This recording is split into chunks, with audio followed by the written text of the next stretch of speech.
Good morning. Hello. Hello, good morning. Oh, we're here.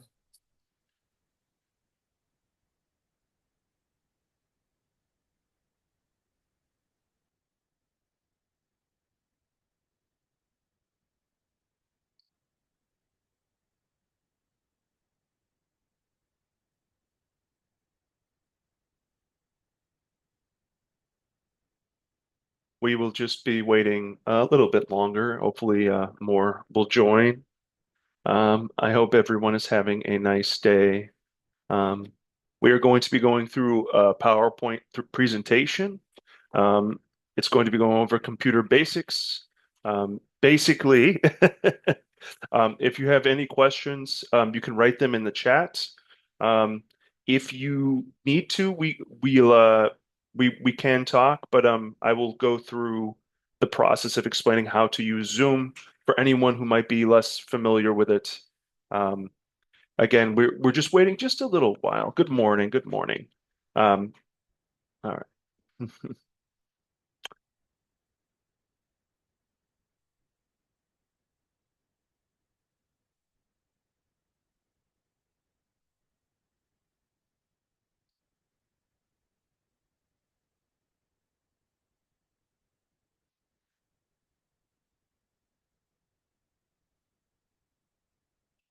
We'll probably be starting at about 8 minutes. I'm going to give it 10 minutes, ensuring that everyone has seen the link. Um, I did see someone replied to it, no, thank you. I'm not sure why they said that. But we'll be going over computer basics today. We'll also be going over a little bit of the beginning of the class today. Essentially, what we're going to be going through is the very much granular uh, rudimentary look at the technology that we have access to or is widely available to the public. So not too much about AI today. Maybe in the future, as we go through some of our modules, I will be, talking about AI in terms of helping us with our tasks and whatnot. I see only three people are here, and we are 3 minutes in. Um, and we have about 8 people who are supposed to be joining today. So again, um, I'm just going to be potentially reaching out to some folks now. I'm hoping that everyone has pencil or paper or pen and paper to write notes. If you don't, I would recommend doing that just so you have um, some note-taking capability outside of just the computer. Um, I have had a little complication in the past with students who have um, taken this class and tried to keep two windows open at once while taking notes. So a good way to move forward would be to just um, write some of the information down. There is a quiz at the end of module one. After you've completed all of the homework for module one, as well as the um, quiz, you will receive your first badge for module one. All right.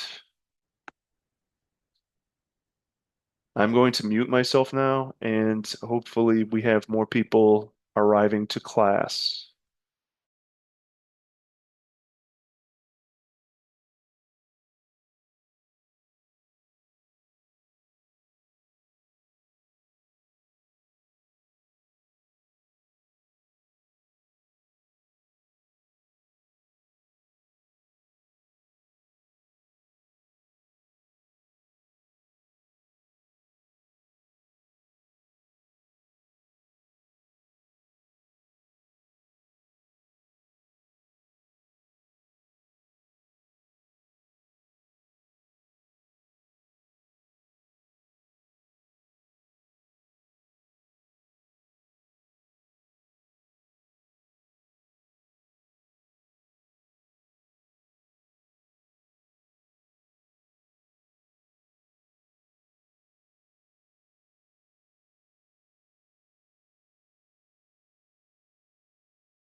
Yes, I muted myself.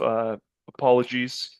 Um, I what I'm going to say now is that um, if you have pencil and paper or pen and paper, I think it would be best. I've had people in the class also try to have two windows open and take notes at the same time. I think it might be a little bit difficult. So because this is a beginning computer class, this should be along the lines of um, uh, uh, being something being something that would be let me let this gentleman in, being something that would be accessible to you. So think about this class in terms of accessibility. So we're starting to get more folks in the classroom now. Can everyone hear me okay? Everyone can Yes. hear me okay. Excellent. Thank you very Yes, I can much. hear you. All right, good, good, good. All right. So, if anyone has any questions, you can type them in the chat. There will be a 10-minute break at 11 a.m. I am going to usually stop at 11 sorry, 10:55 and start at 11:05 after the break, but you'll have 10 minutes today, just be a little bit later because we're beginning later. Let me see. One, two, three, four, five, six. Okay, this is everyone, I think. Oh, so I am going to share my screen in just a moment. Things might look a little different, but please don't worry. You haven't done anything wrong. You're just going to be seeing something different in a moment. And I'm going to move our screen over.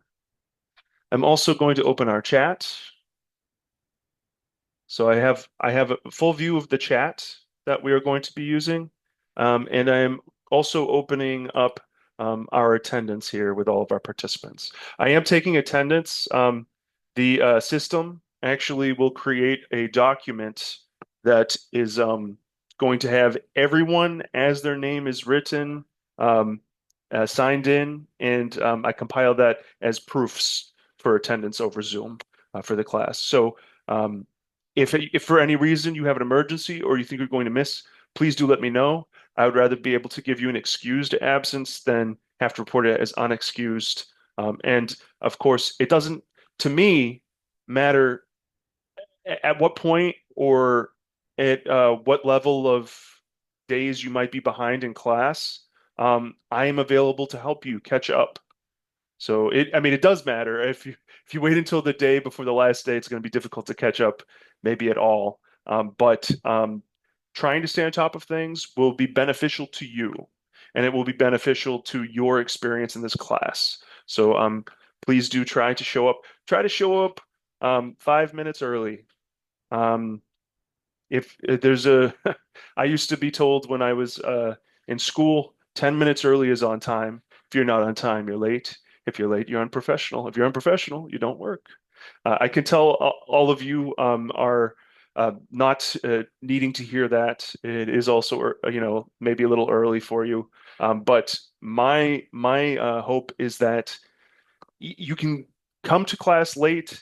I will let you in, but if there's an amount you've missed, you think you've missed some material, the recorded videos will be available for you to watch. So it's better to come email me, come call me, come meet with me, schedule a meeting, and we can work through whatever your needs are. I am going to be starting that PowerPoint now. I'm going to play it from the beginning here. All right. So welcome to Digital Skills for Life. We are going to be going through this here. I do have I believe, short video. All right, so you can see. All right, so today we are going to be identifying digital devices and software applications, and then apply their functions securely. We're going to learn how to use a browser to safely search the internet for resources. We're going to use digital tools to safely communicate and coordinate with other appointments, meetings, or classes. And we're going to evaluate the security and usefulness of mobile apps for yourself and your family. All right, so here are the course expectations and recommendations. Make sure that you are in a place where you can focus. They recommend it being quiet. If you have noise canceling headphones or something that goes over your ears, so you're not competing, listening, or even while you are speaking at any point with something else in the room. That would be best. Headset is recommended. Camera is a must. You don't have to turn on your camera, but I will say if you want to be more interactive, having your camera on is a good way to do that. Um, there are features we will go over with the Zoom of how you can raise your hand on Zoom. But if I see you raising your hand maybe out of the corner of my eye, that's not a bad thing. We can work together to communicate. Use your partner as a resource between sessions. So I don't assign partners. um, if you have someone, family or friend that's in this class, or someone you feel comfortable reaching out to via email, everyone should, I hope, feel comfortable reaching out to me. You can use each other as a resource, right? So if you notice someone is doing well in the course or seems to be having a better go of it, it's a good practice to approach them respectfully and kind of ask what they're doing, see what they're doing, so that you can also um, performatively show your best self. I don't want anyone to feel shy about coming to me, but please also realize you are a resource for each other. And in the classroom, you will have the capability to write a comment on the wall on the announcements. You'll also have the ability to message each other. So you can use Google Classroom primarily or email to contact me and to contact each other. Be respectful of each other, of course, and don't solicit advice or help unless someone's asking you for it. You can so you can solicit me for whatever you need to, but don't. If someone is struggling, don't have to tell them what to do. Um, they will work it out themselves, or they will come to me, or maybe they'll come to you if they see you know your stuff. Attend classes regularly and engage actively in discussion and learning activities. All right, so this is something that hopefully you're all prepared to do. We are on Zoom. We are digital, remote, and apart from each other, but we there's still some level of engagement. When you come into the classroom, you'll always be muted. When you come into the classroom, your camera will generally be off. If for any reason you want your camera on, you can turn it on. If for any reason you need to speak, I would say make sure that you are either raising your hand or even typing a message in the chat just so that two people aren't talking over each other at once. Um, and I love to hear myself talk. You'll find that out in this class. I just talk and talk and talk. Do your best to complete your goals and during your reflection, so R&R reflection and recap sessions. I want everyone to know that this is completely dependent on you. I'm not going to be looking over your shoulder to see if you are writing down your goals, coming up with a strategy and a plan for yourself to use these skills from this class to do something outside of it in the digital sphere. Um, that is up to you. So again, taking notes is part of that, I would say. So if you're taking notes, it will help you in terms of being able to um, retain information. It's good for the memory. All right, so this session is an introduction to various digital devices and their uses for everyday life. This session is for everyone who would like to learn more about digital devices to help navigate their digital world. By the end of this session, participants will have built their working knowledge of digital devices or hardware and their potential functions for life tasks. So let's look at this. Which digital devices do you recognize? All right, what is that one that just flashed? I'll go back here. What is this? Can someone tell me? You can type it in the chat or you can raise your hand. Oh, oh, um, Yep. Okay. Yes, Gabriel. so maybe like a desktop.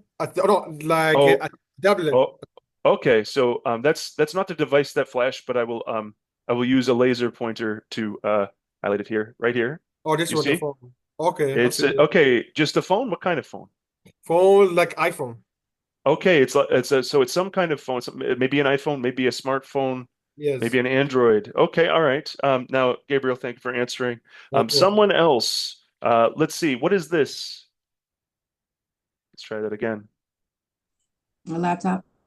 A laptop. Yes, thank you, Krista. It is a laptop. Okay, we have someone else joining us. Good. Welcome, welcome, welcome to class. Welcome.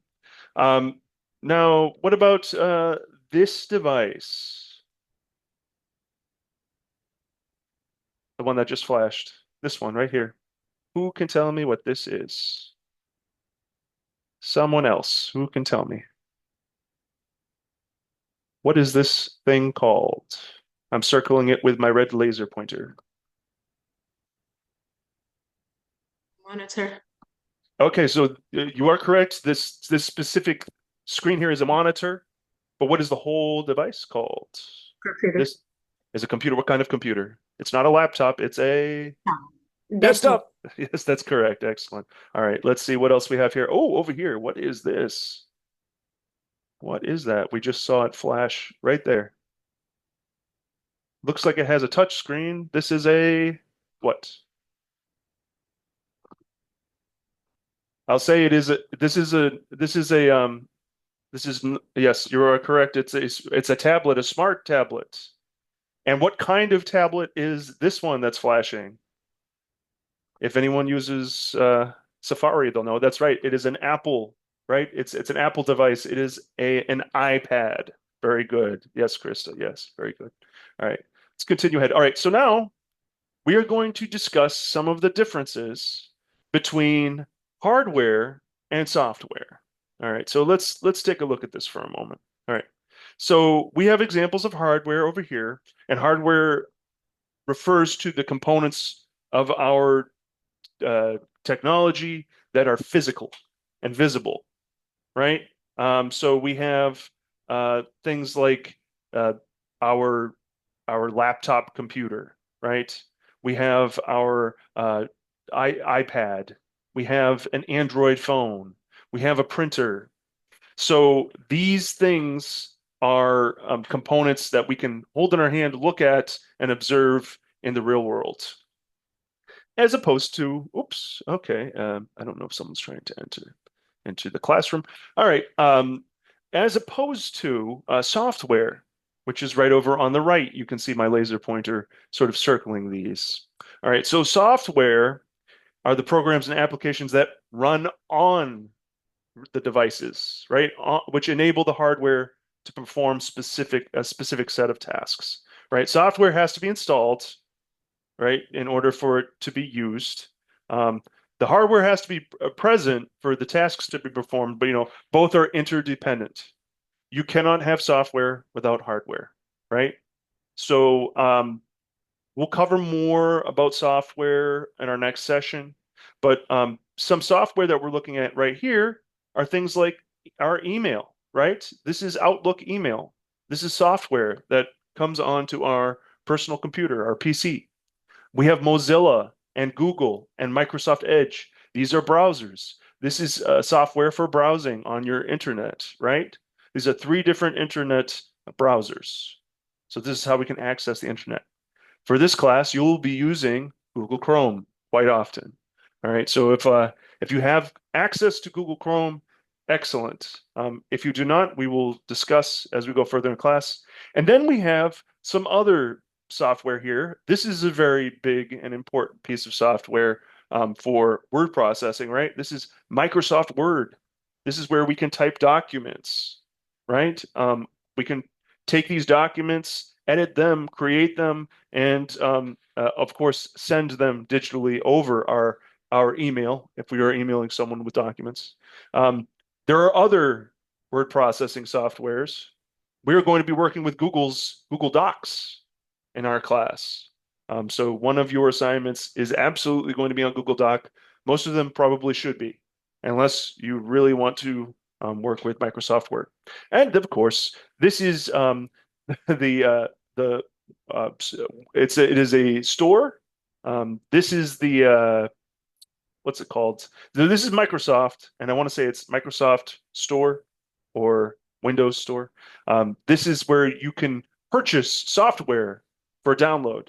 Some of it is free, but of course, you need to have access to things like the Google Play Store to download apps, download software. You need to have access, if you're on a Mac or an Apple, to the App Store to download things onto your Apple device. All right, let's continue on here.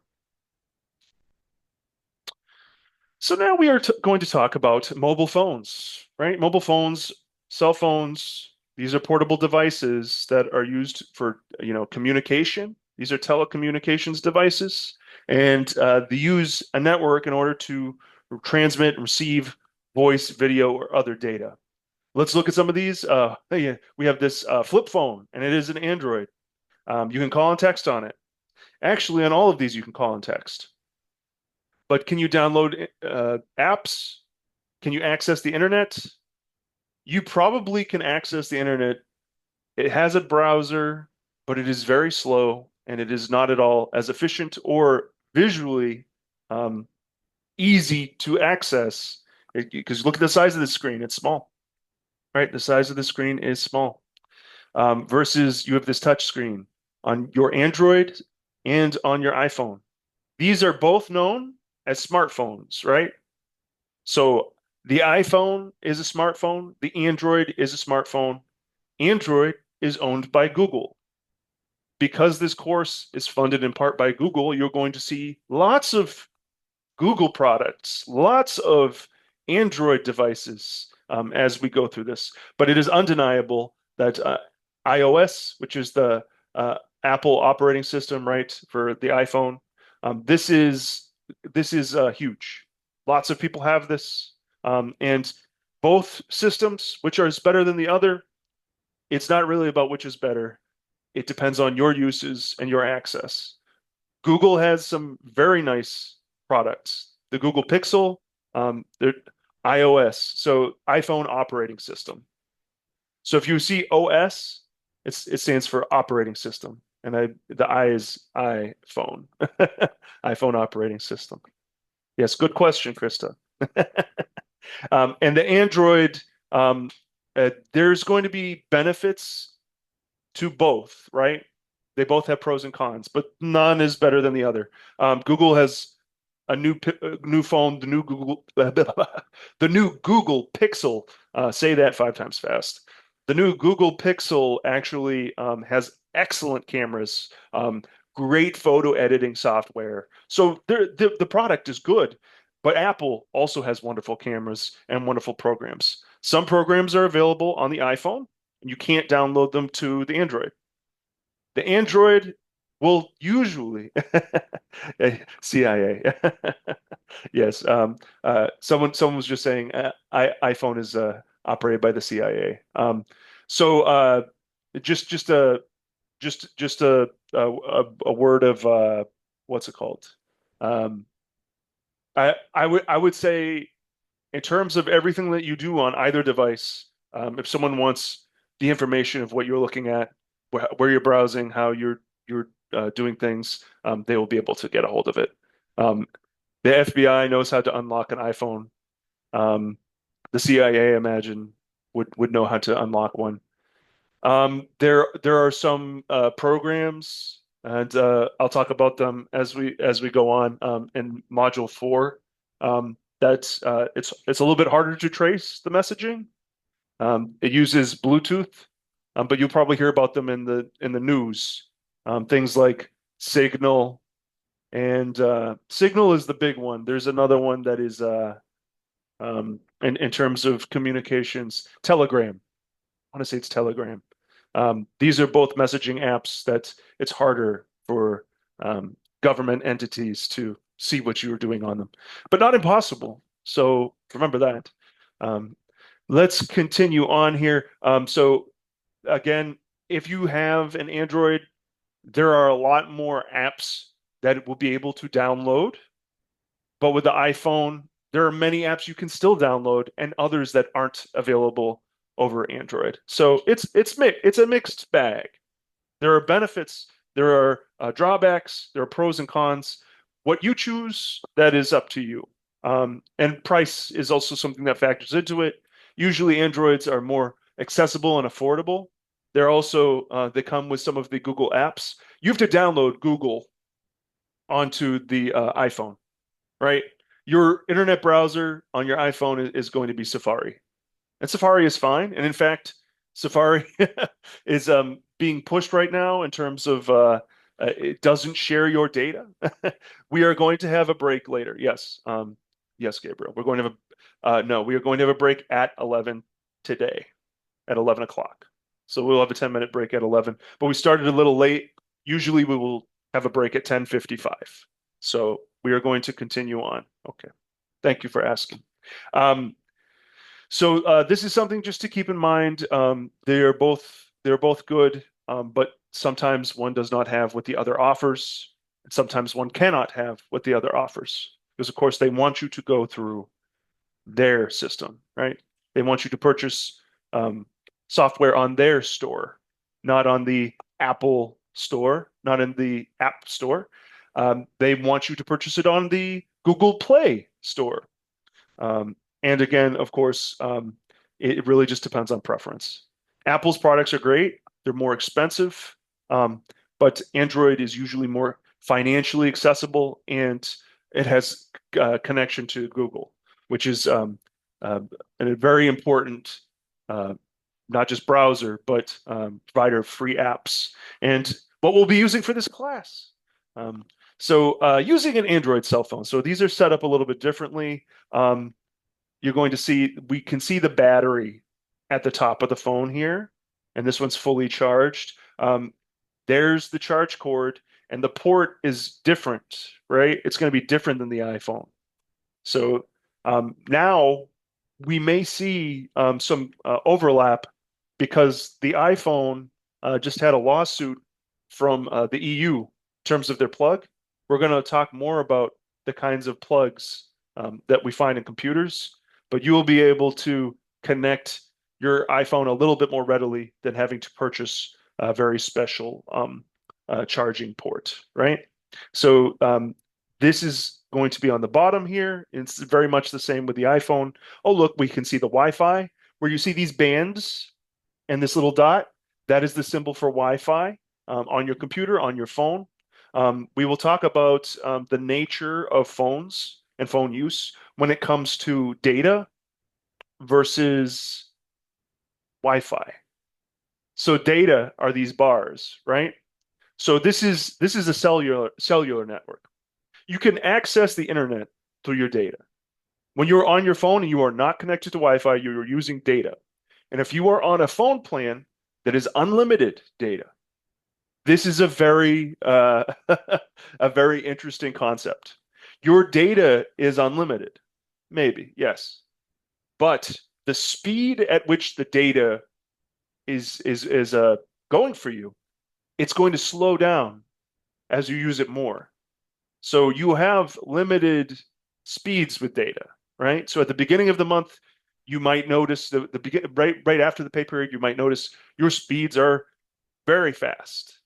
And then you might see it goes from 5G to 3G halfway through the month, closer to the end of the month, and you're waiting and you're finding yourself frustrated trying to go online on your smartphone device. But that Wi-Fi is helpful for you to mitigate use of the data, right? If you connect to Wi-Fi, you're not using your data necessarily. If you are using both at the same time, it can also slow things down. So if you find yourself having difficulty connecting to a website or something isn't working the way you want it to, a nice way to fix it is to turn your Wi-Fi off, especially if you're not connected to a Wi-Fi, right? If your phone is on and the Wi-Fi is on, it's going to be trying to find Wi-Fi networks. And that takes energy and speed from your phone. So if you're not using your Wi-Fi, you can shut it off. So if you're out the door in public, you're not sitting down at a Starbucks or McDonald's or a library where you're trying to get your internet, you can turn the Wi-Fi off. Your phone will be faster. If you are finding that you are in a place where your Wi-Fi isn't good and your phone is has all these bars like you see here, you can hotspot the phone like a computer router, right? You can create a hotspot and connect your laptop to the phone.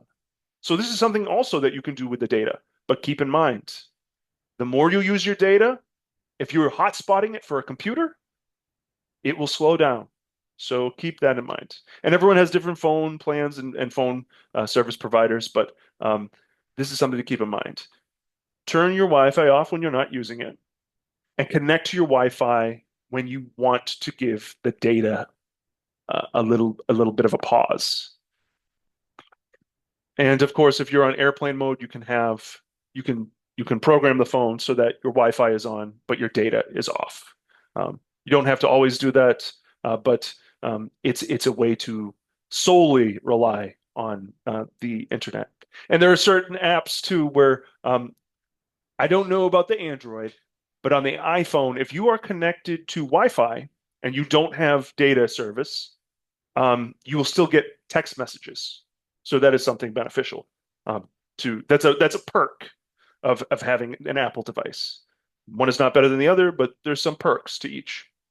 All right, so here's the power button. It's on the side here, and above it looks like we have volume, which is up and down, right? Louder volume and more quiet volume. So these are some of the other parts of our phone. Down here we have the navigation.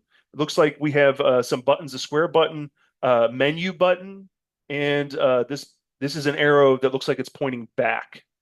So I don't have a familiar use of the Android anymore. I do use an iPhone, but I used it for many years.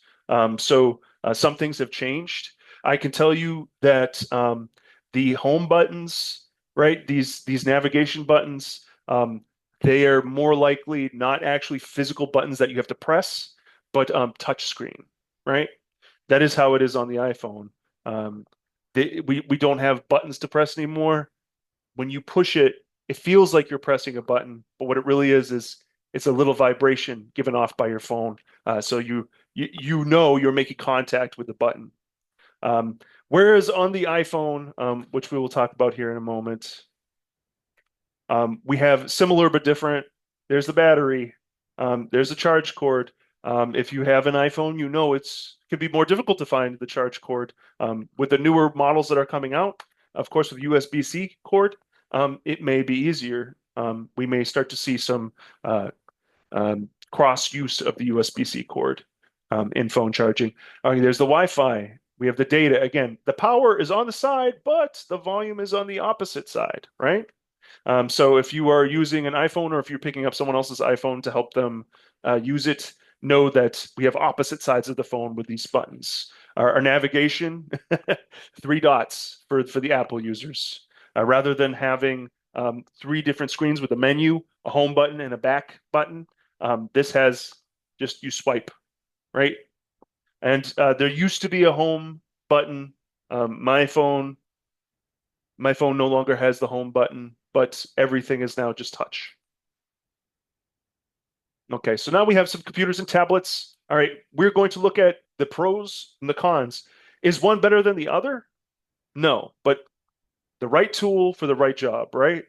These are tools for you to access the internet, to do work digitally, knowing what they're capable of and how they can best serve you is what I'm kind of taking the time to talk about now. So there are a variety of types of computers. We have four categories here. All right, so these are categorized by operating system, OS, right? So this is how the computer is configured digitally, the operating system. Their mobility, some computers are easy to transport and some are not, right? Some we have tablets that are easy to transport, laptops that are easy to transport. Of course, we'll talk about the Chromebook here in a second. But is the desktop easy to transport? Is it mobile? No. And this is a nice little chart. You don't have to write this down, but just know that when it comes to whether you're using a Mac operating system or Windows, this is not going to be something you can pick up and take with you. It's big and it's heavy. Now, here's the thing. We have large hard drive storage, right?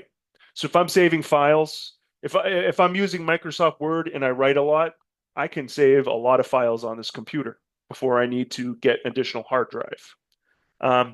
So whether you're using a Mac or you're using a PC with Windows, you are going to have a lot of storage. With the laptop, so this is probably right in the middle here. You'll still have storage, maybe not as much as the desktop, but you'll have quite a bit. Um, does it have a keyboard and a mouse? So if you haven't seen it, this you used them yesterday. This is a mouse, right? Desktop is going to have a keyboard. You can attach a desktop, a keyboard, and a mouse to a desktop. You can also attach a mouse to a laptop. It depends on your preference for use. But there is a keyboard already on the computer, so you wouldn't need to attach a keyboard. You can see it right here. Here, let me get my little laser pointer. All right, it's floating away from where I want it to be. Here we go. There it is. There it is. All right, right here. So you can see there's a keyboard. It is probably not going to be as large as the keyboard I have here. Right? This one has, like yours did yesterday, a section for the numbers, right? This is more of the kind of keyboard you want to use clerically if you're an accountant, right, to type numbers. Your keyboard usually will be smaller, and there are even smaller and smaller keyboards available on these laptop computers. Um, is it a touch screen? A lot of times now you can find desktops that you can click on the monitor on the screen. You can find laptops where you can click on the monitor on the screen. This drives me nuts because just from a user's perspective, because if I'm pointing at something or looking at something, I might not actually want to click it. Once you've established whether or not it's a touch screen, avoid pointing and touching the screen unless you are trying to click. There is it will be something we go over later. There is a replacement or sort of surrogate technology with this laptop. You don't have to have a mouse to connect to it. It has a trackpad, right? You can scroll, click, do a lot of what a mouse can do, but it is flat instead of a physical piece of technology that you'll be moving around. All right, let's talk a little bit about the Chromebook. The Chromebook is a piece of technology that looks a lot like a laptop. The original piece of technology that it is based around is a netbook. So this is a computer with almost no storage. You have storage. You have a large hard drive storage with a desktop. You have a decent amount of storage with a laptop, and then you have the Chromebook, and it does not have much storage. And so, is it like a notebook? That's a good question. Um, so, Krista, this is this is like a notebook in the sense that you can do things on it, but instead of it being something where you would think that the desktop is a file cabinet, the notebook is thin, right? And it's limited in the amount of space of what it can store. What the Chromebook is good for is it is good for uh, online access, right? If I'm using Google Docs, if I'm using the Google apps, and I'm just saving things online over the drive, then I don't have to store anything on this computer. If I'm someone who likes photographs and does a lot of work with photographs and editing with photographs, and I want to download a lot of apps, I am going to either go with the desktop, which would be number one, or the laptop. I cannot do a lot of storage. I cannot do a lot of downloads with the Chromebook. The Chromebook is going to be, you can access other websites, but it is sort of a focused and narrow connection to the internet vis-a-vis Google Chrome, vis-a-vis through, I should say, Google's apps and online searches, right? So you having a Chromebook could be a great thing. Is it a touchscreen? Sometimes, but not always. They're also cheaper. They tend to be cheaper than a laptop because the technology you're using is almost completely dependent on you having access to the internet. If you do not have access to the internet, the Chromebook is not going to be a good thing to have. You can have a desktop that does not have access to the internet. It's possible. You're going to miss out on a lot of things. Desktops now, in terms of things you download, not many of them have a disk drive where you're putting the disk in to download the software. This is the old way. A lot of software was downloaded onto computers. A lot of it is downloaded from online. So it makes sense to have a connection to internet, and your life and your ability to search for jobs and make money, they're going to be very different if you don't have a connection to internet. Um, but the Chromebook is a decent option if you're looking for something that's cheap and something that can go online to where you can use Google's platform, right? If you're looking to download games, you're going to want a desktop. You can have a laptop, that's okay, but you may need to add additional um, components so that it is working.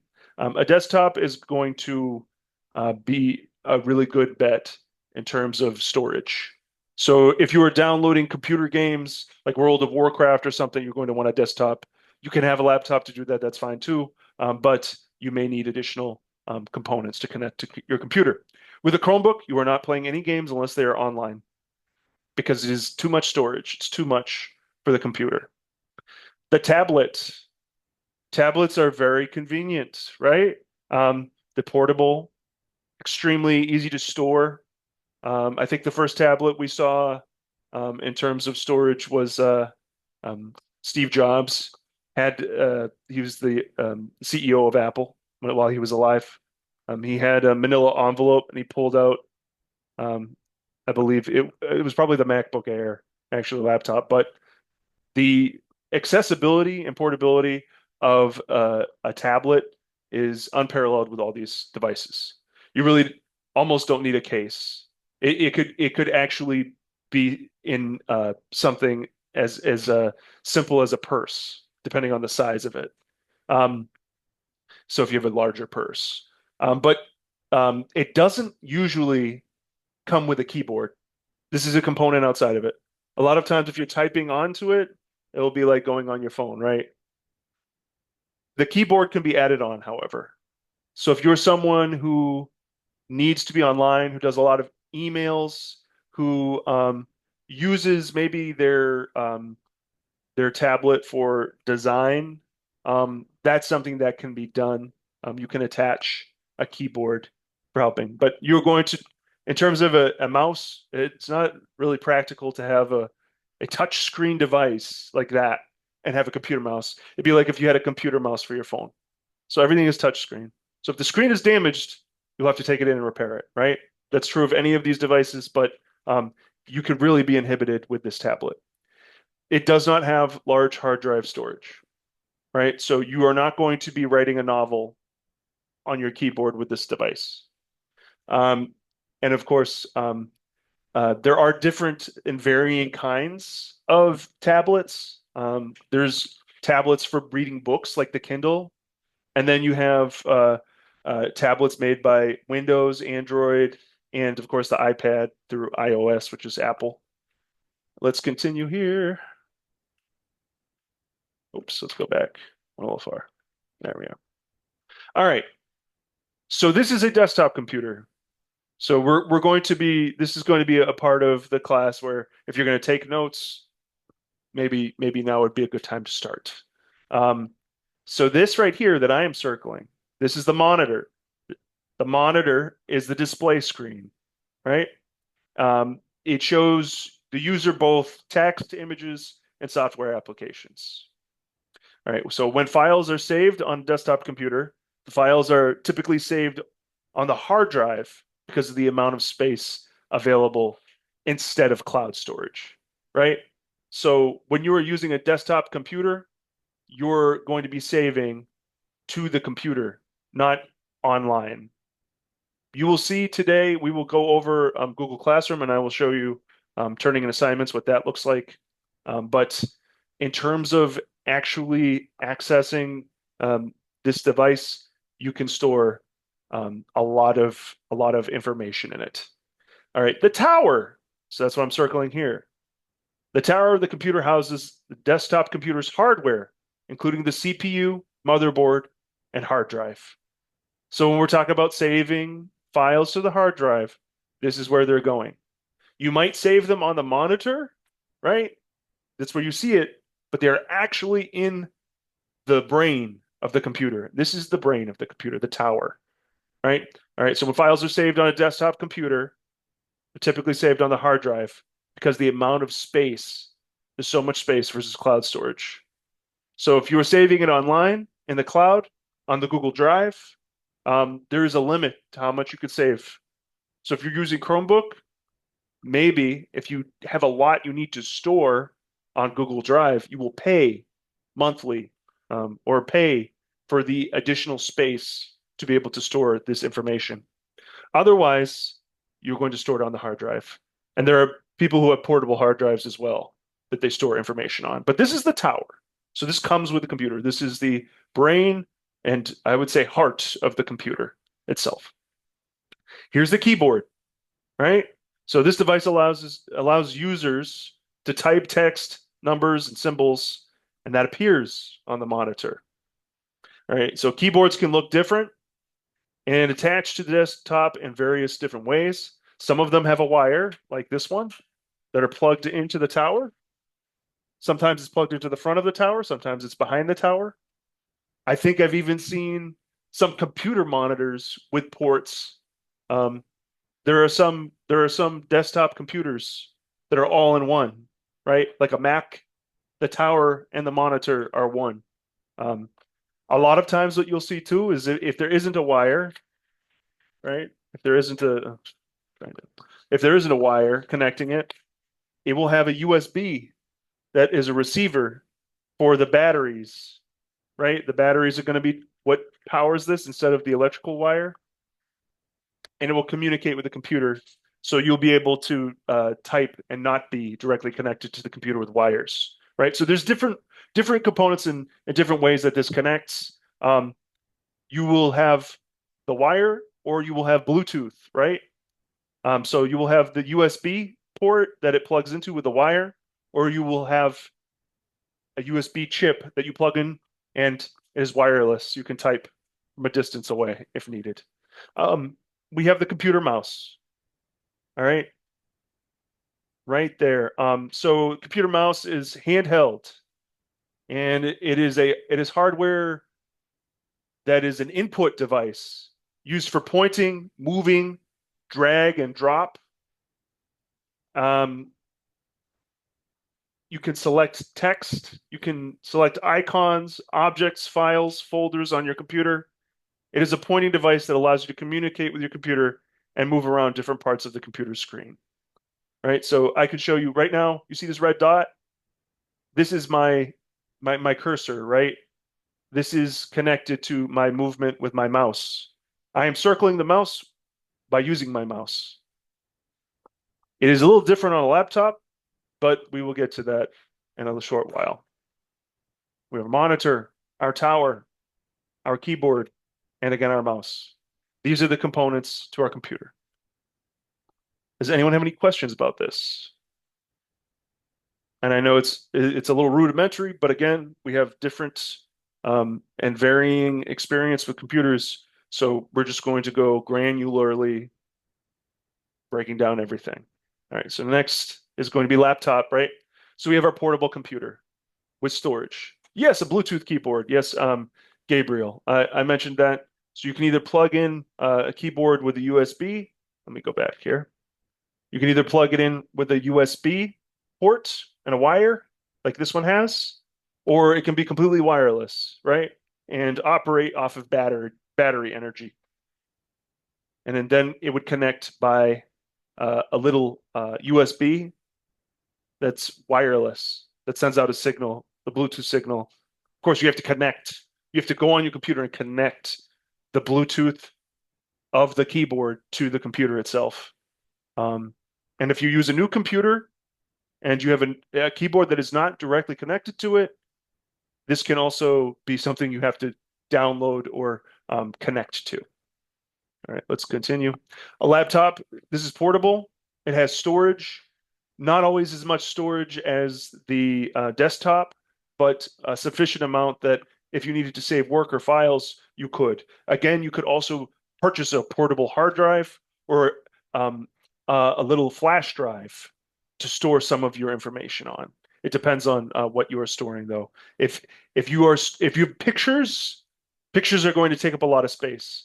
We'll talk about this a little bit more in later lessons, but pictures take up a lot of space because of the amount of information to create that image versus something that might just be a text document will take up considerable less room. So a laptop is a great choice for a computer. It's right in the middle. It's portable, but there's still storage on it. All right. Now let's look at this. We have the power, right? So what we're looking at here, this is a menu. If you have a PC and you click on the window, which is right here, see that itty bitty window? It's like white with a cross through it. It's the window symbol. If you click on this, it should open up a menu, and it's going to have suggested in the menu, and sometimes they'll have your most recent searches on this menu for what you've been looking for on the computer.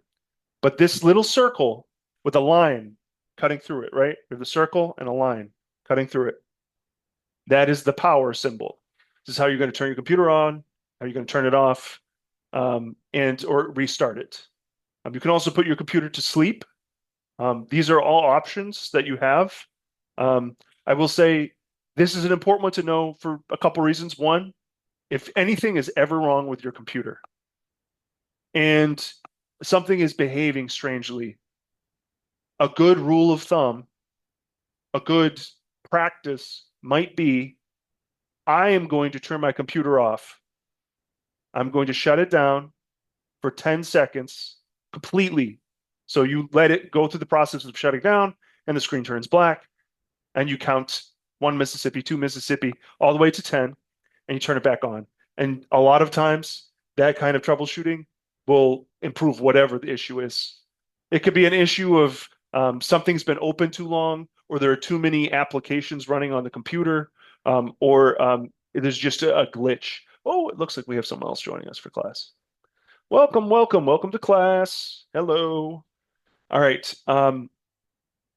Good morning. We are going over the different components of computers, and we are talking about a laptop computer now. We've just established this is the symbol for power. Power, if you click on the Windows menu, it will show you some of your most recent searches as well as suggested searches for the different applications in your computer. The power button will allow you to turn it off and restart it and put it to sleep. And it will allow you to the opportunity to even there's certain settings, I don't believe right through the power, but in this menu where you can log out if you're a user. So it's good to know where the power button is. There's a physical button, I'm sure, on this keyboard somewhere for power, but this is basically how you will access it, turn it on, turn it off, once it is open and on. All right, let's continue. We have our battery. Let me turn this here. Battery. All right, so you can see how much of a charge is on your laptop computer. Important note, you do not want to leave your laptop computer plugged in all day long. Why? Because if you leave it plugged in all day long and it's running and you're operating on it and typing on it, you are going to wear out the battery. You need to allow the battery to lose some energy to get to about 10%. It will usually give you a little alert to let you know, hey, you are losing a lot of power. I've lost a lot of power. I need to be charged. That is when you'll plug it in. Don't leave it plugged in all day long. Once it is charged, unplug it. Your computer will last longer, your battery will last longer, and it will operate more efficiently. I know there are going to be people who leave it plugged in, but just understand, um, you will, if you continually operate on that computer with a full charge, and you decide one day, oh, I really don't need to be plugged in, you're going to see that battery. It's going to go down real fast. So as a proper practice with your laptop computer, if you have one, let it lose the power. Let not go completely dark, but let it get to like 10%. It'll usually alert you when it says you're out of power. So then you can plug it in. But that is how you can see this little battery symbol, how much power you have. And usually if you hold the little, mine is a red dot right now. It's my laser pointer that I'm circling this with. It's usually a little arrow. Sometimes it turns into a little hand like this. You don't have to click, but if you hold it over the battery, oftentimes a little thing will pop up, a little maybe emoticon, and it'll say, 50% or 98% or 10%. It'll tell you how much battery you're looking at. All right, we have Wi-Fi. Again, you can always hotspot your phone. If you hotspot your phone, it's going to recognize that as the Wi-Fi. So you'll still see the symbol. It won't show data. Maybe there'll be something, depending on the device, next to it that's a little different, but your computer connects to Wi-Fi. It doesn't operate off of a network like your smartphone would. All right. Now we have ports. The ports are on the side of the computer. Most laptops no longer have a disk port. You remember the CDs, right? The DVDs, those kinds of things. CD-ROMs, it's not usually going to have that. Companies stopped putting those into computers because they found most of what you would need is downloadable online anyways. So why expend the extra resources and money to put one on a computer? You can purchase one to plug into your computer. And I believe it is possible to still purchase a computer like this, but it is not very common at all. But you will find the USB port, the HDMI, all of these will be along the sides of the laptop, right or left, and or both. All right, down on the bottom, on this little bar, you see that is the email. It looks like they're using an Outlook email. So you can put your email on your computer, right? You can connect it. If you don't, sometimes if you click on something to send an email as an option, it will take you to this menu, telling you need to connect your email to your computer. I don't like to connect the email to the computer personally. If you want to, that's fine. But I just find there's, in terms of the use of it, it runs more smoothly, or I find it operates better when you're using the same browser. So I use Chrome and I use Gmail quite a bit on my own computer.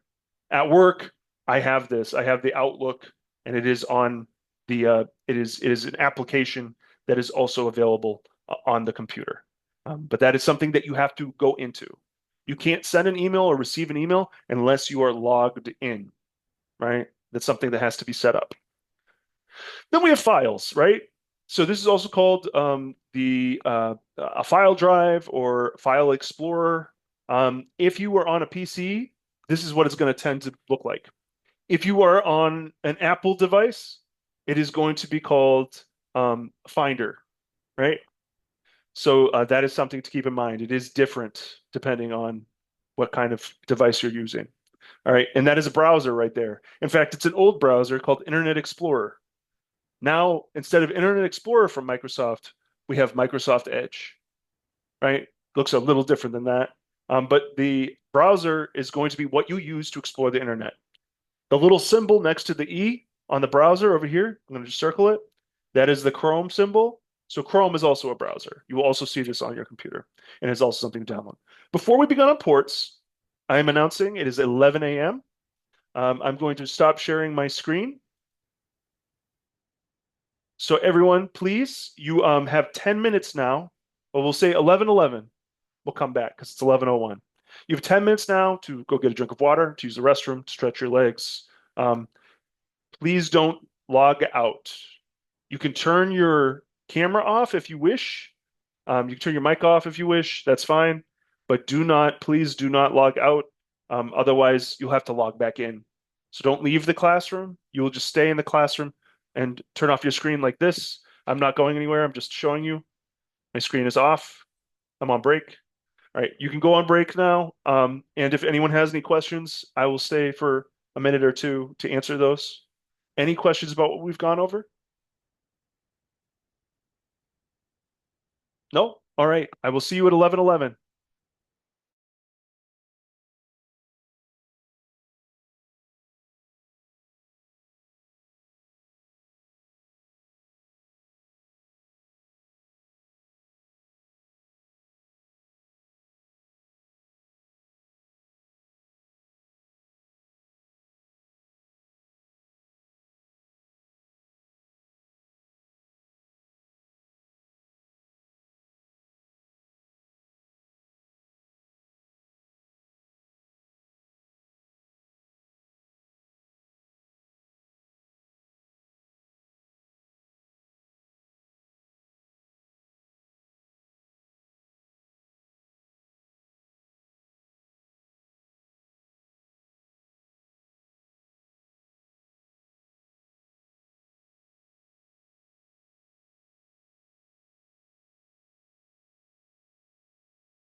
We have about a minute left of our break. If you would like to, you can turn your camera back on, rejoin us. We will be starting again shortly. I like to do a little break during the day just because there is definitely an importance for being present.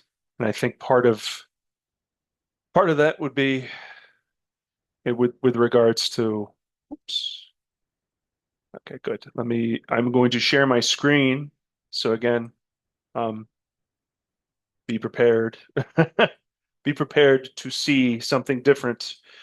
Do not adjust the settings on your computer. Everything is okay. We are under control.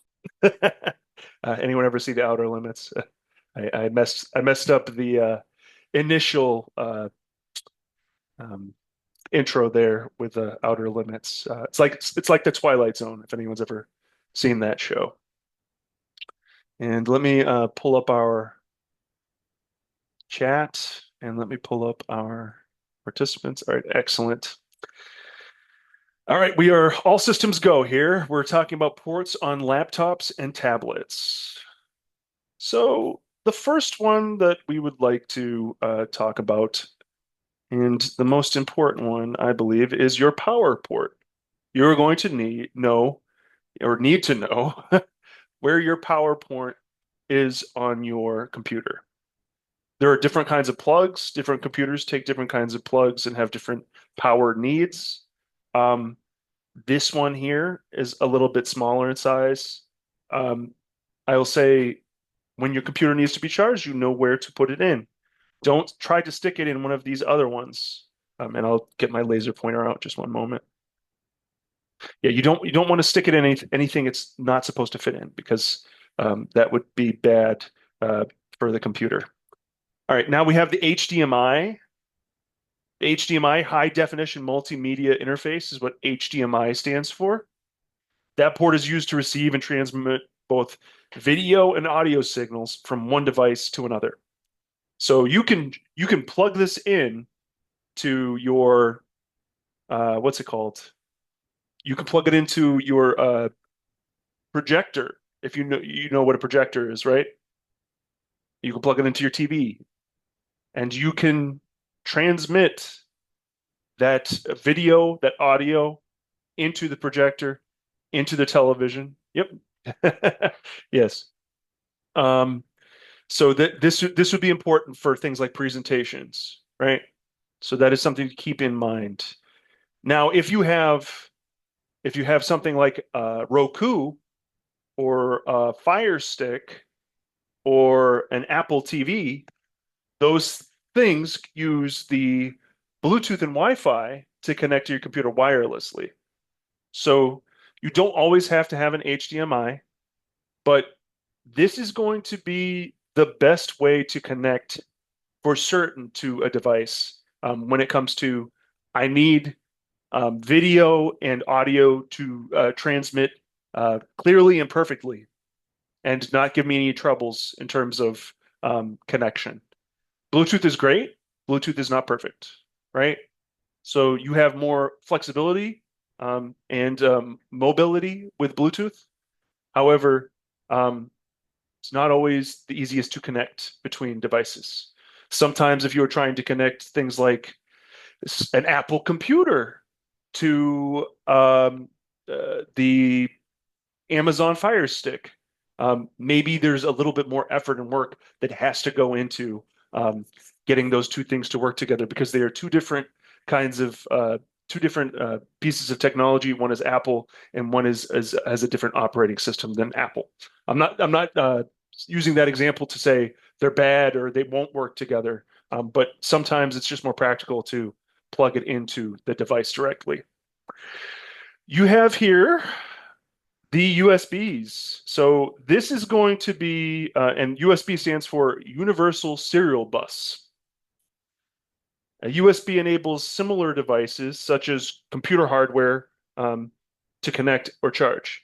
So a lot of times you'll have your phone charger, and on the end of it, instead of the little two-prong Edison plug looking thing, it'll have a USB. and that might plug into a cube that plugs into the wall. But the USB is something that you can put into your computer to charge your phone, to charge devices. But it's not only for that, right? It is also for connecting things, sometimes like a keyboard or a mouse. Now, this is a laptop, so you're probably not going to connect a keyboard. But you can connect a device like a printer. So if you are plugged in directly to your computer through a USB, sometimes this can be more efficient than trying to connect to the computer, to connect a computer over Bluetooth or Wi-Fi to a printer. You can also plug your webcam into it. If your laptop doesn't have a camera, many do, you can plug your camera into the USB. It'll also be something you can plug a microphone into, right? If it has a USB port on it. And you can take and use the USB, connect additional storage. So it's like something you could put files onto, right? You can have what's it called? A zip drive that connects to the USB.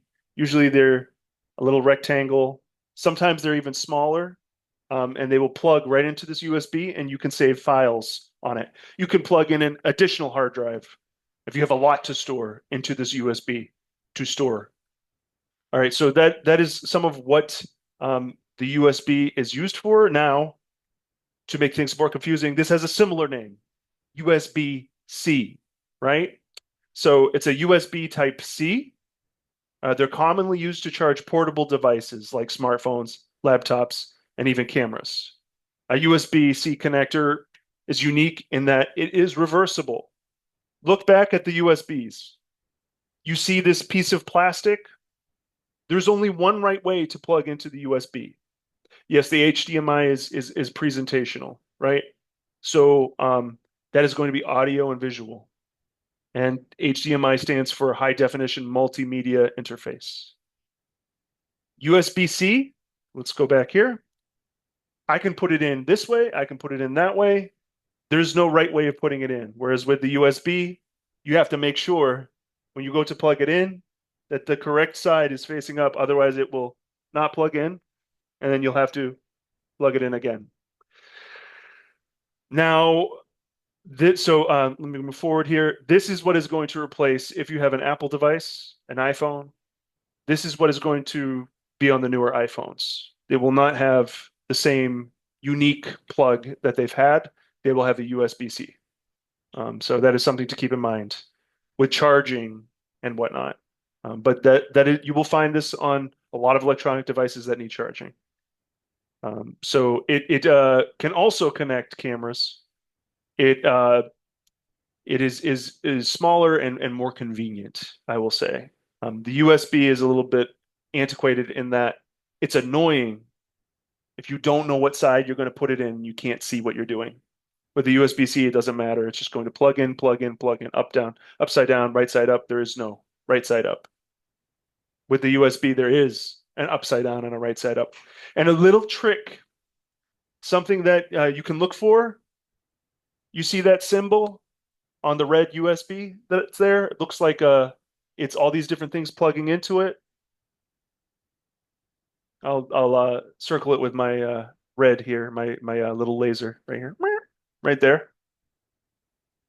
So if you can see that on the plug, that is the side that faces up. If you don't see that on the plug, oftentimes it's upside down. So just keep that in mind. That is something I've seen more often now as people over, it's almost a joke in the tech community if people use it a lot that they're annoyed with having to replug in the USB every time they go to plug it in. Look for that little symbol, and it is going to usually be the right side up. Headphones, you will almost never see this anymore, but this is something that is still on computers. Most headphones that you will use are going to either be plugged in via the USB-C, the USB, or they're going to be Bluetooth more often than not. The little plug for headphones still exists. The little plug for a microphone still exists. but it is being phased out. It was phased out on a lot of smart devices. You should familiarize yourself with Bluetooth technology. There's affordable Bluetooth technology.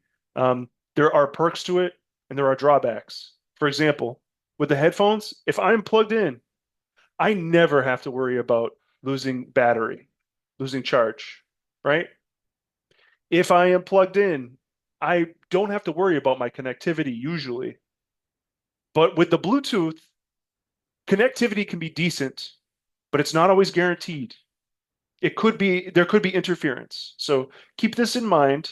Um, and also keep in mind you have a time limit with your headphones if you are on Bluetooth. There are headphones that can last a very long time. I have a very, I'm very happy with my AirPod Pros from Apple. They store a lot of energy and they last me days. I don't listen to them. I don't use them all the time, but when I listen to music, um, they last me maybe 2 or 3 days.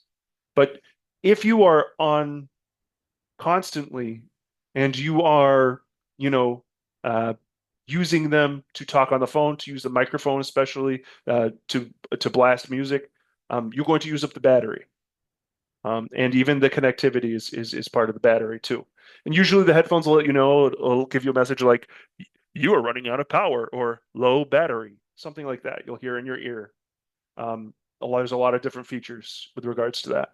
Um, but it is nice in terms of mobility, right?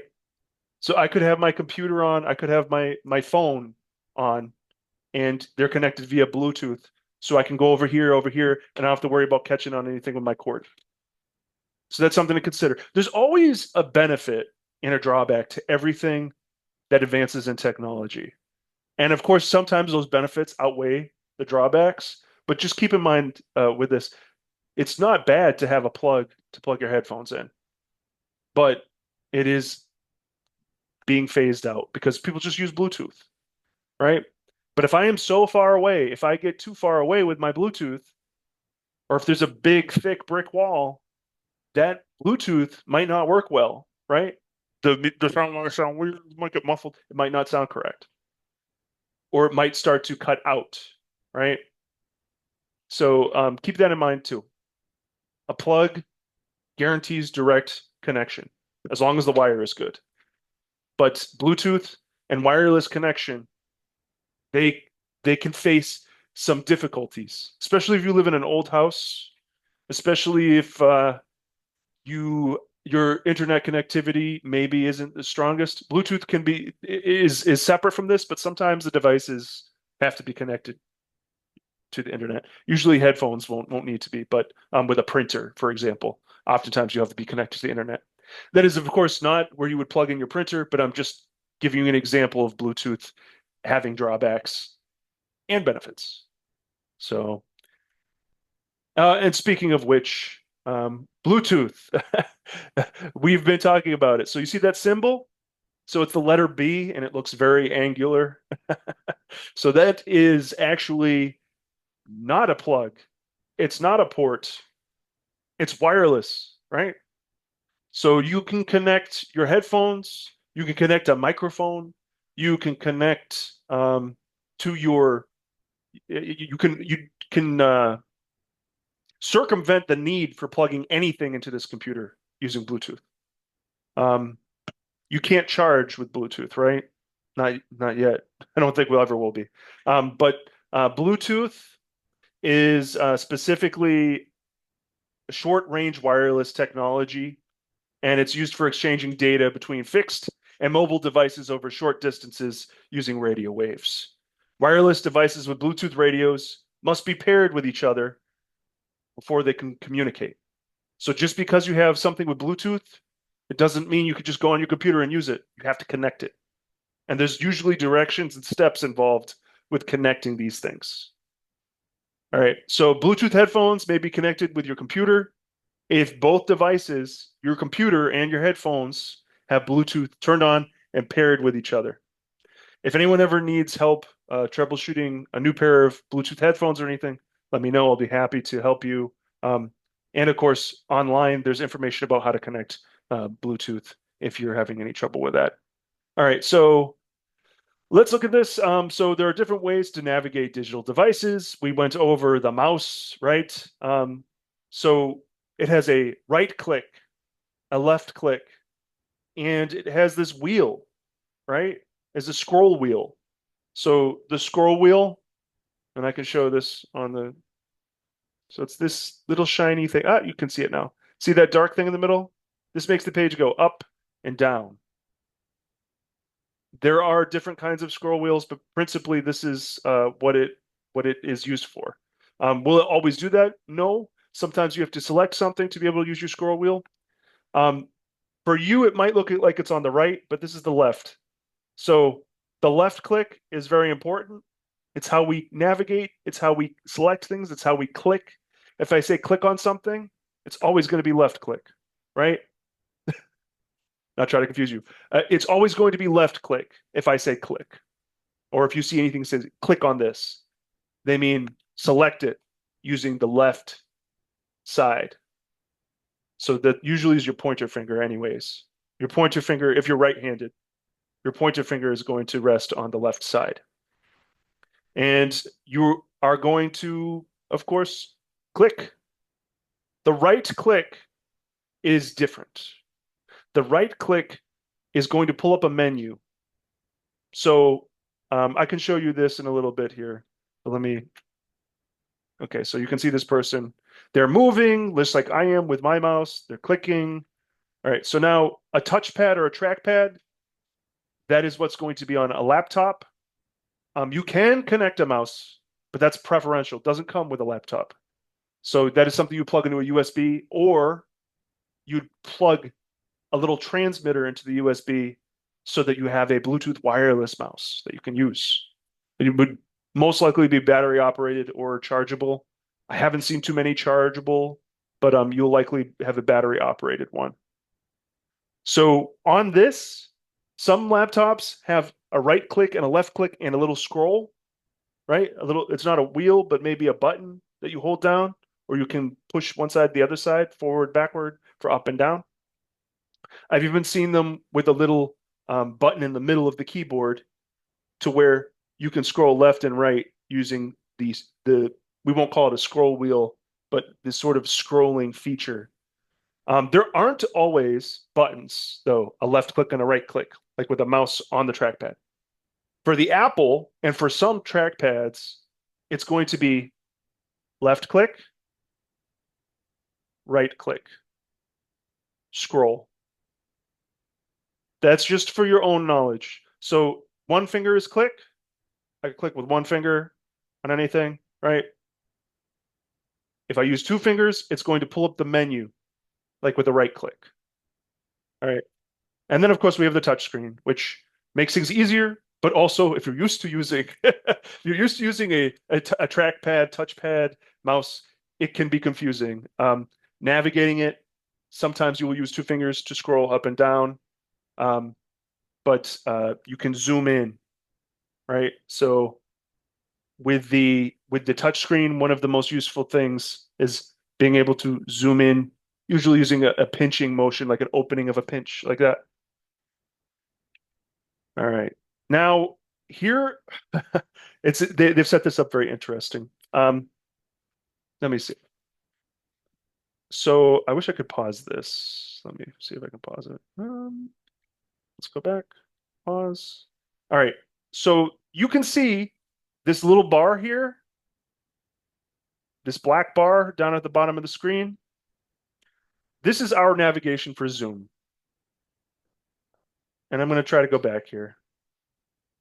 So you have a microphone for mute. You have a video, like a camera for your video camera. We're back here. Right there. And there are little arrows that give you options to change what the input is for your audio and your video. Oops, let's go back. There's a way to pause this.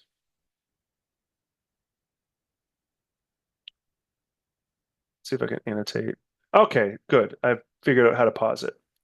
So over here you have the chat. You see the little arrow? I'm actually circling it with my laser. The chat, a lot of you have it to where you use it and you feel comfortable. Share screen, that is for me. You will not be using it. You'll be not be using it for class.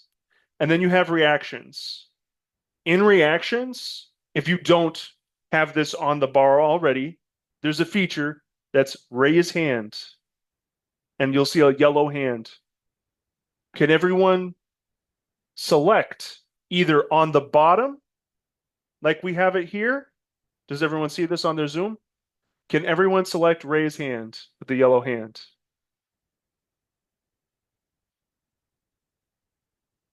Okay, Felicia's got it. Fantastic. Someone's waving. Let me see who is waving. Christina, you almost have it.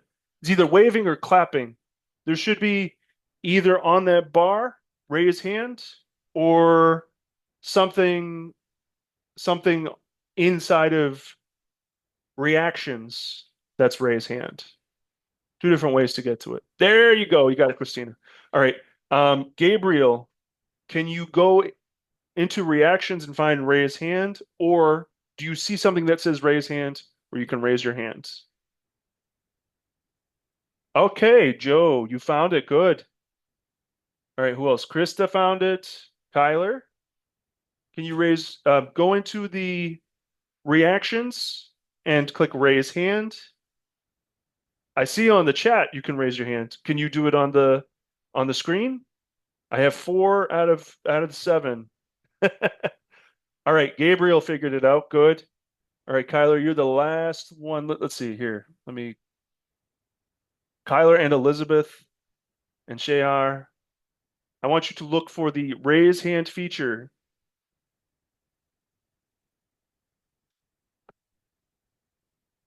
Let me see. Yep, I'm still have the 3. So it should either be under reactions or it's already on this bar. Mine has it on the bar to where it says raise hand.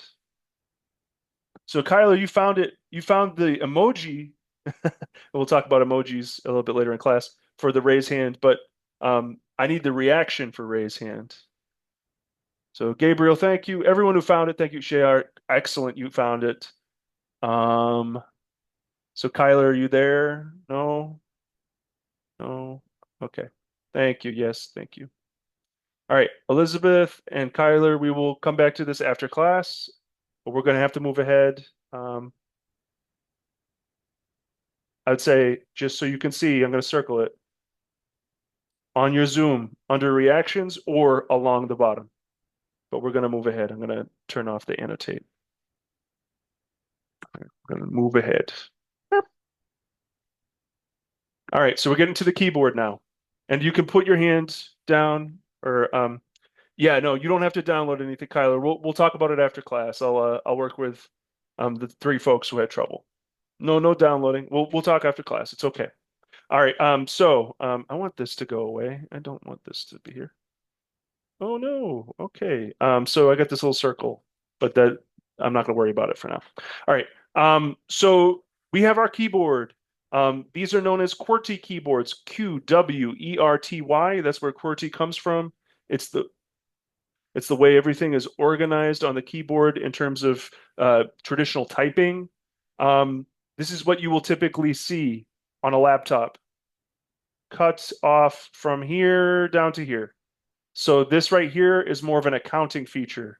This is more of a POS, point of sale feature for people who are used to typing the numbers. You don't usually see this on a laptop. It can be, but you won't usually see it in terms of unless you're buying a larger laptop. Most of the time, it's going to be trimmed to here. All right. Look at some of these keys, right? There are different, of course, you can have a keyboard that is connected by a wire or a keyboard. What is going on with this? There we go. This is an important key to know. If you open a video on YouTube and make it full screen, if you press escape, you can get out of it. Any kind of video feature, any kind of presentation feature, even on PowerPoint, if you are running the PowerPoint, I'm running this one. The escape key helps you get out of a program. It helps you escape from a program. The next key we'll talk about are the alphanumeric. We talked about how they're QWERTY. These are principally the keys you're going to be using for your typing. For certain keys, like the question mark, like the quotation marks, like the exclamation mark, @ sign, the hashtag, £sign, $sign, you're going to have to press Shift to activate that. Most of you probably have experience with this, but you'll have to press Shift. If you want to just hold Shift down, it will capitalize the letter. Usually with a keyboard, with a desktop computer and a laptop computer, the letters as you type them will just automatically be lowercase. By pressing the caps lock key, it will continually hold it down. The caps lock key does not affect anything other than these letters, right? A through Z. The reason I say that is if you press cap locks, a lot of times a little light will light up, green, red, or something. Maybe even something will flash on the screen saying caps lock. If you do that and press 1, it's still going to press 1, right? If you press Shift and you press 1, you hold down Shift and press 1, it'll give you an exclamation point. If you hold down Shift and press A, it'll give you a capital A. If you press caps lock and press A, you'll get a capital A. If you have caps lock on and you press 1, you're going to get 1. Does everyone understand that? Any questions about that? All right, let's move forward. And I will say, going back to this, these numbers, sometimes this whole thing will be locked with the num lock, right? The number lock. That's what it's short for. A lot of times you will just be accessing these. Most of the keyboards you're going to be using on a laptop and whatnot are going to be up here. But some of you may have this extension on your keyboard for the accounting feature of a keyboard. All right, so these are important for you to see and know. All right, control keys. So control keys are also called modifier keys because they can either be used alone or in conjunction with other keys. When used with another key, they modify and change the key that's in use. These keys also help navigate the software of the computer, right? So let me give you an example. We're going to be talking about taking a screenshot. With this keyboard, by holding down the Windows key and the print screen key, you will actually be able to take a screenshot on your computer. Now, if you have an Apple computer, an Apple device, you will not be able to do this. Why? Because your keyboard probably does not have the Windows key. If anyone is missing the Windows key on their keyboard, Elizabeth, I know you have a Mac. Let me know in the chat, just so that when I go to teach about taking a screenshot, you won't be lost. Okay? You can either let me know in the chat today or, all right, you have a Chromebook. Okay, good. All right. So I will look up how to do that for you. We can look it up online even in the class. So usually, here's what I'll say too. Does anyone have any questions? I still see hands raised. You can lower your hand. If you don't have a question, you can lower your hand. Otherwise, Joe, do you have a question? No? I have a question. It's Okay, Krista. Krista, yes. What's your question?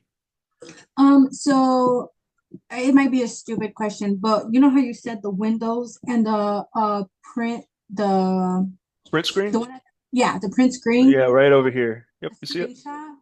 Mhm. You also mean like a snippet, right? You mean like it's taking a snippet of the picture in your screen? Yeah, is it the same one, the screenshot and the snippet, or was So, it so different? I've not heard the term snippet as often. I know that there is a snipping tool that Well, I yeah, like to that's what use. I Yeah, meant. yeah. Yeah. So this is probably a snippet is probably something through whatever app you're using, whatever piece of technology you're using, and it calls it a snippet. You'll hear on a phone and on a computer, it's called screenshot. That's the broad terminology for it. Okay, The I just different no, no, sure. That's why I said it was kind of like a stupid question. no, it's not stupid at all. No, because there's more than one way to do everything. And something that I want you to know is this is a classroom with people of all different backgrounds and all different levels of computer, right? So it's not stupid at all to ask that question. Um, you don't say that you are smart for asking that question. And I want anyone that's in this class to feel like they can ask any question without being feeling like they're stupid or anything. You're not. Um, and that's just me being a nice guy. That's me telling you this class is about you having um, uh, agency, about you having self-determination, and about you having self-reliance, developing it with the computer technology. So it's okay to be unsure and to have questions about anything. Um, as long as it, of course, as long as it's appropriate. That was an appropriate question. That's totally fine. Um, in a laptop, how can we take a screenshot? All right, so Shayar, to answer your question, I would need to know what kind of a laptop you have. Is it a Mac? Is it an Apple computer or is it a PC? If you know the type, you can type it in the chat. No. Okay, it's a PC. Okay. So we will I think this is an interesting this is interesting. I didn't do this with my last class, but I think this might be something that we can do before next class. I want everyone in class to email me. Okay, you have a Windows 11 Lenovo. Okay, very good. Okay, all right. Um, so I want you to email me after class with what kind of computer you have, no matter what it is. And let me know if you don't have a Windows key. Even if you've messaged me in the chat here, email me so that I can look, document it, and then have an answer for you. Because I want to make sure we have enough time to get through everything. And I don't think we're going to start our screenshot today. I think we're going to start it next week, fresh, because we'll have an entire week to get through it and work on it. But using the keyboard to take a screenshot is going to be one of your first projects. I'll have specific details of how to do that with you. So not every computer is going to have this Windows key. There are going to be some different functions. Of course, the control key, you will find this on most computers, even on the Apple. But like I mentioned, Elizabeth, there's a command key. So you will hold command and usually whatever the control option was in order to be able to perform that function. So I'm jumping ahead here, but something you will use in this class and something you will use, I think, in life in your exploration of the computer and in digital technology is Control C. You'll hold those two down. After you highlight something, that's Control Copy. There's other ways to do this. You can right click to do it too, but you have to highlight and then Control C or right click copy. But that's a shortcut on your keyboard. That's something that you can do. There's other ones. Control V. Control V is paste, right? So if I copied something, if I copied the word control, I'd highlight it. You can't see it now because I'm not in a Word document, but I would highlight it. I would right click or press Control C, copy. Then I would open up another document or go somewhere else and press Control V or right click paste. And that word is going to appear where I tell it to paste. Now, there are some exceptions to that, depending on where you're putting it, how you're inserting it. That is going to change it. But we have, of course, the control keys. This you can use Control Alt and should be Delete right there. I'm holding my laser over it. Control Alt Delete is going to take you to a locked screen. So that's how you can lock your computer screen. So you have to enter it with a password. Or if your computer is off and you need to open it and you just see the screen, you press Control Alt Delete and it will take you to that sign in to put in your password. Let's continue ahead here. We have our function keys. This one's nice because these function keys were developed when computers were being invented. So usually you'll see F1, F2, F3 through 12. But this one actually has the function of how this particular keyboard connects to the computer. So for example, we have brighter on the F3 for this keyboard. We have dimmer for F2, right? And looks like this is help. So if I press this button, I might get a menu with information about the computer or help with a search that I'm doing. This one here has to do with something with Windows. So maybe it's uh, you are changing the size of the window you are in and taking away the borders. I'm not entirely sure what this specific symbol is, but it has something to do with the window that we're looking at. And we'll talk about tabs versus windows in future classes. This is to mute, right? We see it has a little megaphone with a canceled sign or a quit sign, or it's crossed out. So that's mute. You're turning down the volume with the minus, and the speaker, you're turning up the volume with the plus. Oh, okay, Felicia, thank you. All right, maybe if you click it again, it will restore it back to its normal size. I hope um, nothing has been done that might not be reversible easily. All right, good, good, good. And then, oh, we have a video player here. Oh, you're good. Awesome. Glad to hear that. We have a video player here. We have play, pause, rewind, or skip back, fast forward, or skip ahead forward. So these are some of the functions these function keys have. Computer to computer, keyboard to keyboard, they're different. Certainly different between Apple and a PC. So that's something to keep in mind. And you can sometimes get lost depending on what function key you press.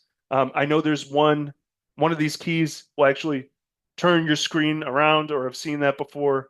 And when I was a hooligan in high school, I hung out with students who would go onto a computer and turn the screen around to mess with the teachers because they didn't know how to fix that feature. So they'd have to call IT from the school to come down and fix it. I didn't do that, but I had a chuckle about it just because I was just a little what's the word? Um, deviant in terms of my humor. All right, so now the next thing would be the navigation keys. These arrows are going to be your best friend in terms of understanding navigation: up, down, left, right. So you'll mostly use these if you're in a document or you need to move the cursor somewhere very specific. Sometimes it is hard to click when you are in some sort of program, like a spreadsheet or a Word document. Sometimes it is easier to use these buttons to navigate, to get very specific in where you want the cursor to go. And the cursor, right now, my cursor is a red dot, right? But if I'm typing, you'll see a blinking line sometimes, or a little, looks sort of like the letter I. It's got brackets above and one in the middle. So it'll flash while you are typing. So that is the cursor. Now, these are a little bit more complicated, and sometimes they're also merged into the function keys, or they'll be in a different position on the keyboard, depending on the keyboard. So we have home, end, page up, page down. So page up and page down are going to take you to the top of the page and the bottom of the page. It is not going to do the same thing that these navigation keys down here, the arrows, are doing. It is just moving what you can see, right? Page down, page up.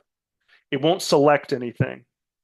Whereas when you have the arrow key, if you're moving that cursor, it is selected as it's moving along. With the page up, page down, it's just what you see, up, down. Home and end usually be the line that you are typing on. So if you press home, I believe your cursor will go back to the beginning of the line. If you press end, it'll go to the end of the line. All right. So there is something I will let me change my I have a okay. I want to in the chat type um something, a resource for you to use. Typingclub.com. If you wanted to practice your typing skills, Typing Club. Oh, here we go, typingclub.com. So you can copy and paste that using Control C, or if you have an Apple computer, Elizabeth, Command C. And you can type, you can practice your typing skills. And you can also see, let me see, I really want to, it'd be nice if I could select it. That is something that you can go to in terms of let me see if I can make it a hyperlink. Let's edit. I want to make this a hyperlink. Link. Typingclub.com. All right, so all right, now typingclub.com is a hyperlink. You can click on it. A hyperlink. Oh, good question. A hyperlink is something that is clickable, right? It looks blue. Sometimes it's underlined. And if you click on it, it'll take you to a website. Sometimes it will take you to something to download. Be careful with hyperlinks, links. So hyper, right? So this is something that's extraordinary.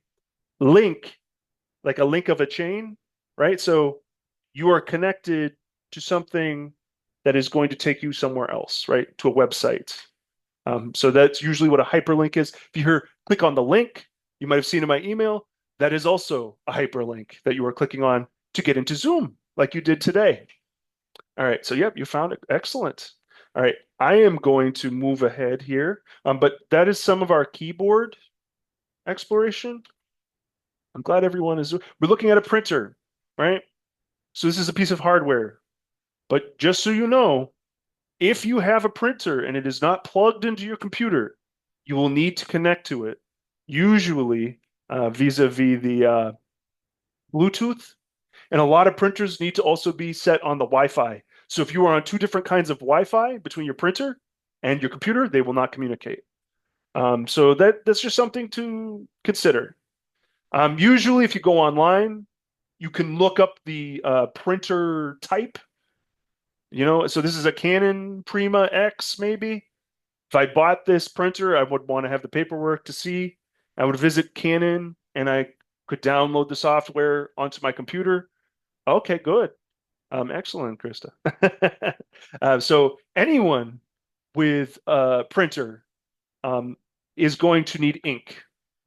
And let me just tell you, in regards to the printing device, you are going to go through these. They do not last forever. They do not last long. And they are actually, even though you're paying money for them, hundreds of dollars. I mean, if you get an industrial sized one, you're going to spend a ton of money. But you can pay a lot for a printer, but it is still cheap in regards to the actual components of it. Why do I say that? Why is a printer cheap relative to the cost of it going out? The money that the companies make is in the ink. When you download the software for the Canon, when you are connected to the Canon, it's going to tell you while you're printing, hey, you're running low on ink, you're running low on cyan, or you're running low on magenta or yellow, or you're running low on black, and you need to get it replaced. Except now, yep, it is small. It is a small ink cartridge, depending on the printer. A personal printer for a personal computer is probably going to last you a year, maybe two if you're lucky. It is going to break down depending on how much you use it. Um, they are not built. I mean, if you spend a lot of money, yeah, it is excessive. A lot of people I know, I personally, I don't have a printer. My building has a printer, so I actually will pay to print or print at work. A lot of people will also do that. You can print at the library, and depending on what it is, sometimes it will be free. But keep in mind, you may need to pay, 25 cents, however much, 10 cents a page, if you're going to the library. Um, when you download this software, when you purchase this printer, usually when you set it up, you will have to put in your credit card information or some sort of card information because you will get reoccurring shipments. Yes, it costs money. Reoccurring shipments. Every time your printer is low on ink, it's more intelligent than it used to be. It will send out an order to be shipped to your house. So you could choose not to do this, but the process is longer. The convenience of having a printer is better, but you're still going to be spending money with this device. So be prepared to spend money, is what I'm saying. Neat fact, though, cyan, magenta, and yellow are the three pigments that make every other color you see come out of the printer. So it is very neat, but all of these different colors, if the photo wasn't blue, it'd be more impressive. But if you took a picture of me and printed it right now, it is being printed using the combination of cyan, magenta, and yellow together. They are mixing together to create red. They are mixing together to create these uh pink and purple and orange and green.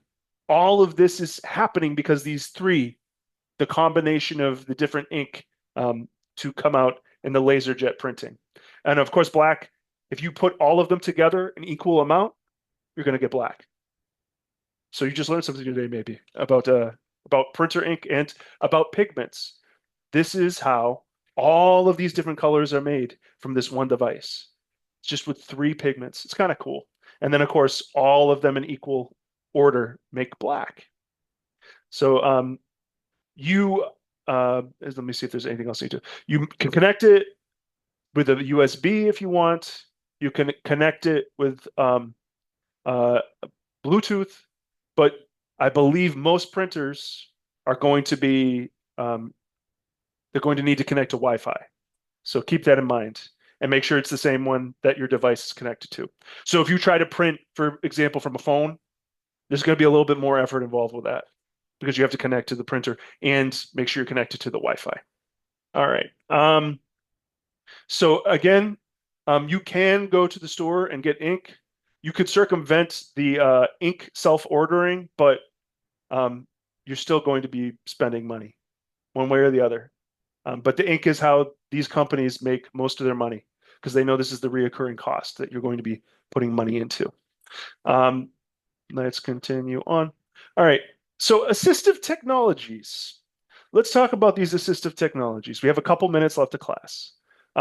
We have technologies that are enhancements for using the computer, including alternative keyboards and mouse devices, replacing beeps with light signals for the deaf, screen magnifiers and text enlargers, as well as systems that form braille letters from the on-screen text. So you can see it looks like someone's working with braille right now, and the little braille dots. Some of them are lifting up, and some of them are down. So there's some very neat technologies. All right, and this person, I believe they're blind or they have blindness, and they are listening to their phone, read the messages or emails, right? And then we have this here, which is TTYD. Let's see. There's a specific. Okay, TTYD is a telecommunications device for the deaf, teletypewriter. So it's a telecommunications relay service, right? For the hearing or speech impaired. This device includes a keyboard terminal with printer and screen or speech output. So this is an example of a technology that is being used here. This here, whoops, this here, of course, this is something that is being used in terms of voice recognition. This is a screen reader, so this is a little bit out of order. This is the screen reader for him to read his screen because he can't see it. And then This here, this is going to be the uh, for visually impaired as well. Again, it's a text to speech. A lot of times it'll be voice recognition that's being used. I don't know why they're showing this, but this is a special device that replaces the keyboard. We don't have a name for it that I can share with you. All right. So we will talk about troubleshooting next class. Right now we are at time. Does anyone have any questions or need to communicate any information to me? I'm going to stop sharing my screen and come back over here. Um, any questions about today's class, about some of the things we learned? You have no homework yet, other than to send me an email with your computer, what kind of computer you have. So if your keyboard is different, I can offer you different directions. We will access our Google. Actually, if everyone has just a moment, I would love to. Um, let me move this. Hold on one second. One second. And the slideshow. Okay. Um, I would like you to check your email. This is just, I'm going to relay it. I'm not going to show you. I'd like you to check your email for an invitation to Google Classroom that you should have received 2 days ago. If you see an invitation for Google Classroom, please sign up for it. Right now, I don't think I have many, if any, signed up. Let me just peek here. Oh, here we go. Right now, I have one, two, three. I have Krista, I have Kyler Davis, and Felicia have all signed into Google Classroom. So I'm still waiting for everyone else to come to Google Classroom. I can resend those invitations again after class, but please be looking for them. And if you're not familiar with your email, let me know that. I will, yes, TTD, TTY. Um, TTD is going to be these are both anagrams for devices that deal with technology for the deaf. So things that flash, things that help them uh, to see what they cannot hear. So those are what those are, Krista.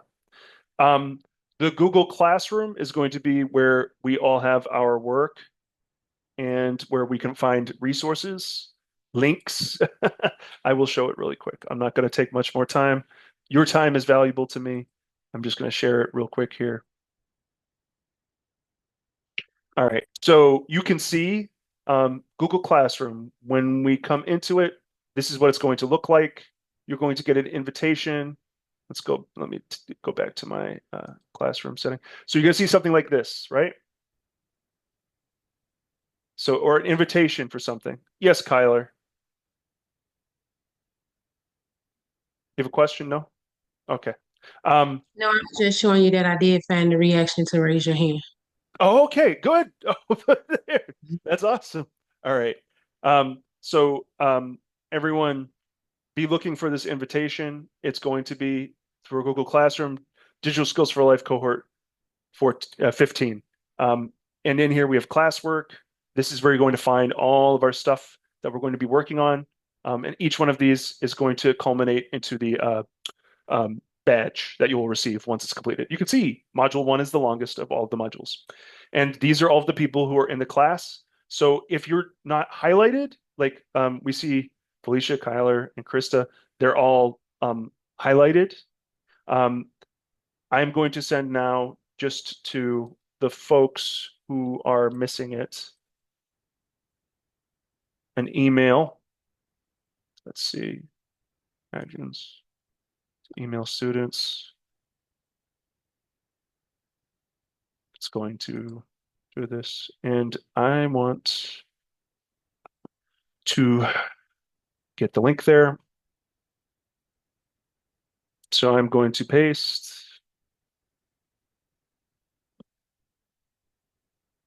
This is a very informal email, by the way. Link to Google. All right. So this should be a link. Come on. Yeah, this computer hasn't been entirely friendly. So that is the link. Um,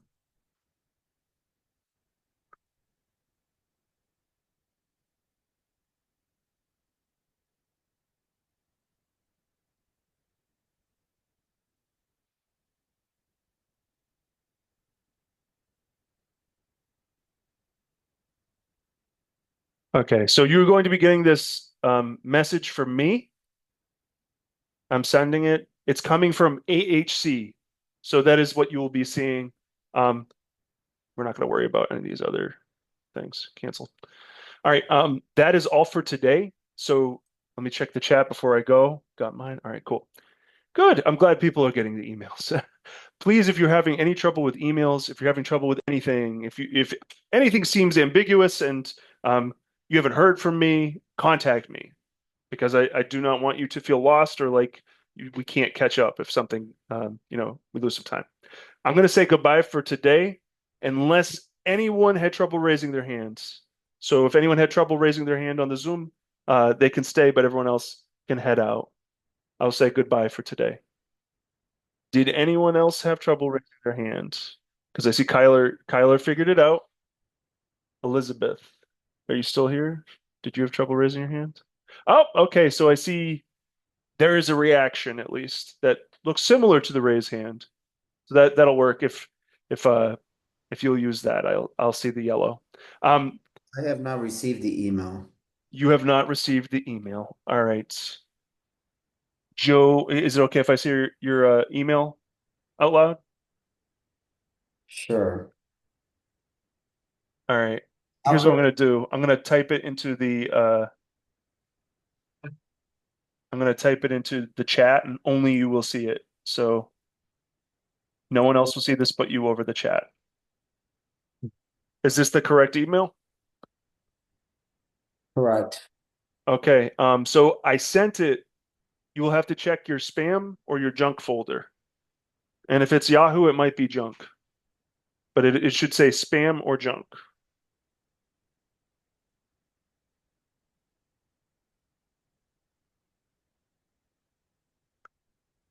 Sometimes when you send links or attachments with emails, the email will read it and think it's something bad, like it's spam or junk, and it will go into that folder. It's an AI feature protective of your AHC? AHC. Yeah, See it? it went into junk. Okay, that's what happened. All right, so if you open it and or move it into your inbox, it Yeah, shouldn't do that. Shouldn't do it anymore. So you can select it and then say move, right? So you can right click, select move, just forwarded. inbox. Okay, good. You forwarded it to your inbox. Okay. All right. Well, is anyone else having any trouble with no one's anyone looking for the email? I can already see some folks have actually gotten into the Google Classroom.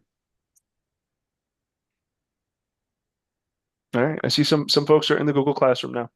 If no one else has any questions, I will say goodbye until next time, okay? All Right. right. Okay. Have a great afternoon. I'll see you next week. Thank you.